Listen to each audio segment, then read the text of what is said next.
Hey everybody, I'm Natasha Kirchuk. And I'm Aaron Porras, and we are so excited to be with you live from the ILTV studios in Israel for our special morning broadcast after the elections 2019. Now, it's been a tense night in Israel as the counting of the votes continues. It may be 10 in the morning here, but the results still aren't final. As of now, both the blue and white and Likud parties are tied with 35 seats each. But the right side of the political spectrum has secured 65 seats, and the left has only secured 55. That's why, according to Israeli media outlets, Prime Minister Netanyahu has won and will be responsible for forming the next government coalition. With over 97% of the votes in, Prime Minister Netanyahu has won almost decisively. The right-wing bloc's success has given the Prime Minister a clear path to form a new government. More than 4 million votes were counted as of 9 a.m., with Likud snagging 26.27% of the vote. This is the party's best result since the 2003 election, when it won 38 seats under Ariel Sharon, and it's the best under Netanyahu. Likud's main rival in the election, Blue and White, won 25.94% of the vote, also giving it 35 seats. But because the left-wing's bloc only secured 55 seats, it means Netanyahu will most likely be selected by the Israeli president to form the coalition.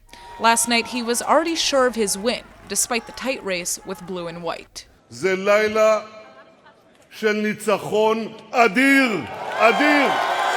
אני מאוד נרגש שעם ישראל שוב נתן בי אמון בפעם החמישית, ועוד אמון גדול יותר. אני מתכוון לסיים את המלאכה במהרה במטרה להקים ממשלה לאומית יציבה.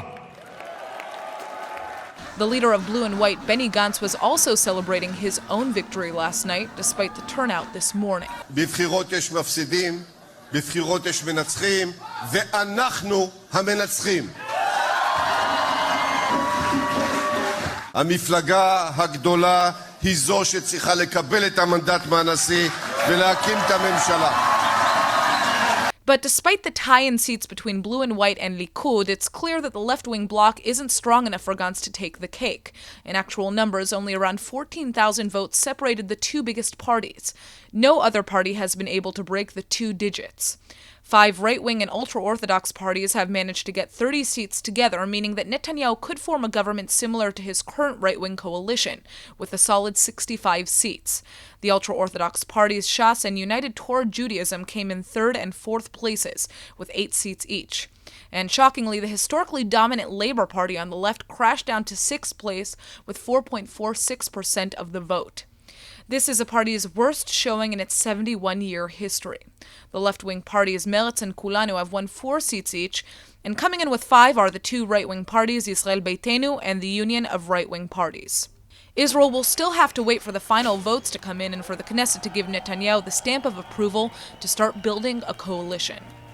Now, on the other end of the spectrum, while the tallies continue mounting for major parties like Likud and Blue and White, several smaller parties are waking up to a surprising defeat, and in particular, Moshe Feiglin's Zehut Party and Naftali Bennett's New Right.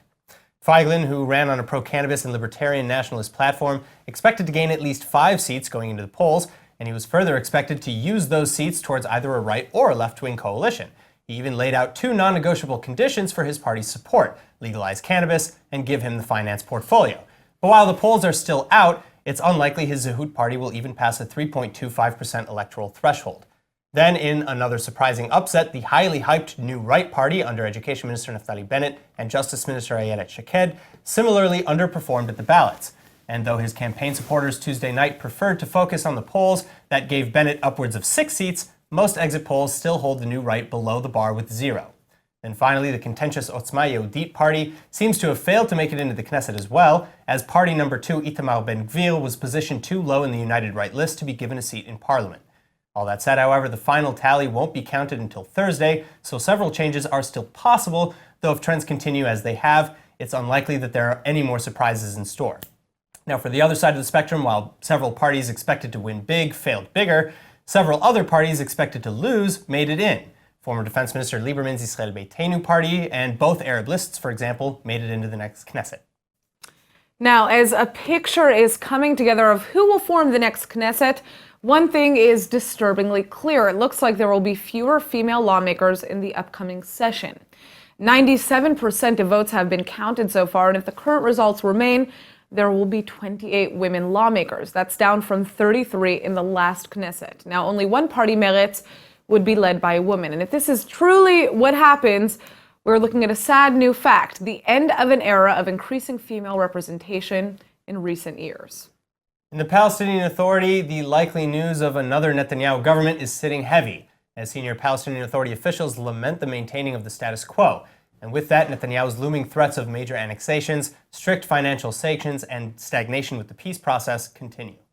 I think we have just witnessed a clear-cut vote by the Israelis to maintain the status quo as far as we Palestinians are concerned. This was a vote to maintain the status quo, to maintain apartheid. I think in the new elections from the exit polls, I think there are only 18 seats in the 120 seats Knesset that support the two-state solution on the 1967 lines. Additionally, with strong established ties to United States President Donald Trump, hopes of a change in course were quite low to begin with, especially after the United States recognized Israel's sovereignty in Jerusalem and imposed harsh sanctions on the PA, including cutting most international funding over payments to terrorists. Though at any rate, Trump isn't going anywhere for at least another year, and most Israelis have indeed already become disillusioned by the prospects of real peace with a hostile PA under Abbas. As historian Gadi Taub of the Hebrew University School of Public Policy explains, after years of concessions and attempts to improve upon the peace plan, repeatedly Israel has been answered with violence. And so while generally very pragmatic, Israelis have given up on that prospect. Likud may already be celebrating a victory, but Arab residents of northern Israel are sharply criticizing the right-wing party for its interference in the elections.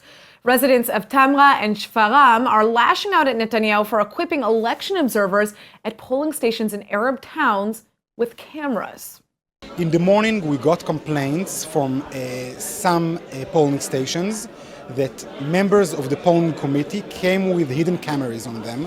مع اكتشاف هذه الكاميرات الخفية 1300 كاميرا في كل الصناديق في البلدات العربية، نقول بشكل واضح نتنياهو أراد تخريب العملية الانتخابية ومنع تحفيز الناس وإثارة الرعب في جمهور المصوتين والمصوتات. في ساعات الصباح هو كان له ذلك، حصلت مواجهات ومشاحنات والناس عزفت عن الصناديق وقالت إنه الكاميرات سبب، ولكن هناك تدني في نسبة التصويت بشكل عام. Likud officials have told Israel's Khan broadcaster that the party activists were given cameras to collect footage of voting booths in towns that they considered were at high risk of voter fraud. צריכות להיות מצלמות בכל מקום, ולא גלויות, חשוב. להבטיח הצבעה כשרה. 1,200 concealed cameras were allegedly found at polling stations in Nazareth, Sakhnin, Majd al-Krum, Tamra, Taibeh, and Rachat, all towns with a majority of Arab residents. A handful of cameras were also reportedly discovered in ultra-Orthodox ballot stations. Arab residents and outgoing Arab Knesset members are accusing the right-wing government of trying to deter Arabs from exercising their right to vote. It looks like the Central Elections Committee is somewhat in agreement because Chairman Justice Hanan Meltzer almost immediately ordered Likud to remove the cameras, claiming that Israeli law only permits filming at polling stations during extraordinary circumstances.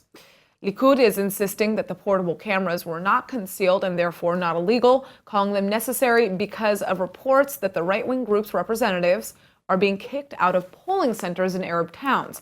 But for Arab locals, this is just the latest move by Netanyahu to isolate the Arab-Israeli community. The quasi-constitutional nation-state law passed under Bibi's leadership has been a huge point of contention for enshrining Israel as the national home of the Jewish people and declaring Hebrew the state's sole national language. This year's election saw a record low Arab-Israeli voter turnout.